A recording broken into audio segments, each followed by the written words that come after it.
P T I کے ناراض کارکنان کا یوسف دالیا کی قیادت میں ایک سال تک کراچی پریس کلب پر دھرنا جاری رہا۔ پی ٹی آئی صوبہ سندھ کراچی ڈویژن کے نظریاتی ناراض کارکنان کا یوسف دالیا کی قیادت میں کراچی پریس کلب پر جاری 5 جولائی 2020 کے 365ویں دن پورے ہو گئے، جبکہ ایک سال کے موقع پر دنیا کے طویل اور ریکارڈ پرامن دھرنے کے دن صوبہ سندھ کے گورنر سندھ کا گھیراؤ کیا گیا اور مطالبہ کیا گیا کہ نااہل گورنر سندھ تنظیمی معاملات میں مداخلت بند کرے اور صوبہ سندھ کی ترقی میں اہم کردار ادا کریں، جبکہ علیم عادل شیخ کے صوبہ سندھ کے اندر تنظیمی ڈھانچے میں اختیارات کم کیے جائیں اور کراچی ڈویژن کے غیر منتخب اور غیر آئینی پیراشوٹر صدر خرم شیر زمان اور فضا ذیشان فوری طور پر کراچی ڈویژن کی صدارت سے مستعفی ہو جائیں۔ جہاں سے ایم پی اے منتخب ہوئے ہیں وہاں پی ٹی آئی کو ملنے والے ووٹ کا حق ادا کریں اور ترقیاتی کاموں پر توجہ دیں، جبکہ تنظیم کی باغ ڈور نظریاتی ورکرز کے حوالے کی جائیں، جبکہ امپورٹڈ وومن ونگ صدر کراچی فضا ذیشان فوری طور پر استعفیٰ دیں۔ جبکہ انہوں نے چوتھا مطالبہ کیا ہے کہ پی ٹی آئی کو اس کے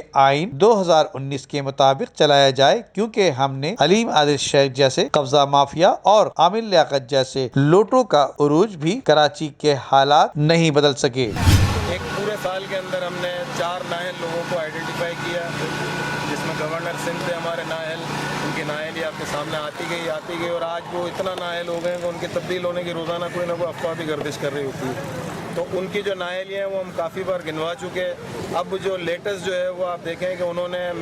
چونکہ آپ صحافی ہیں، انہوں نے جرنلسٹ پروٹیکشن بل تھا وہ بھی انہوں نے اعتراض لگا کے واپس بھیج دیا ہے، حالانکہ جو اعتراضات انہوں نے اس بل کے اوپر لگائے ہیں وہ بل کے اندر موجود ہیں، انہوں نے اس کو صحیح طریقے سے پڑھا ہی نہیں ہے۔ دوسرا ہم نے بات کی تھی لوٹے علیم عادل شیخ کی کہ وہ دوسری پارٹی سے آ کے اس نے ہماری پارٹی، اور دیکھ لیں ہماری پارٹی کا جو حال ہے، اس کے پیچھے اس لیے پڑے ہوئے ہیں کہ جو اختیارات ہیں وہ تو انہی کو ملے ہوئے ہیں نا۔ ہمارا جو منتخب ایک